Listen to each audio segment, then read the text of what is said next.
Απόψε μιλάω εγώ, απόψε σε συμβουλεύω, κουβέντα να μην μου λες όταν αγριεύω.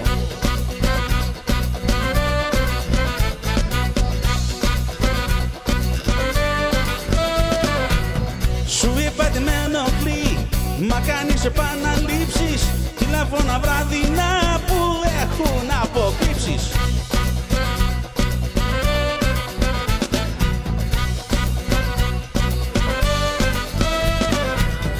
Μόνο πας γλυφάδα για καφέ, δε μου δίνες σαν πηγέ,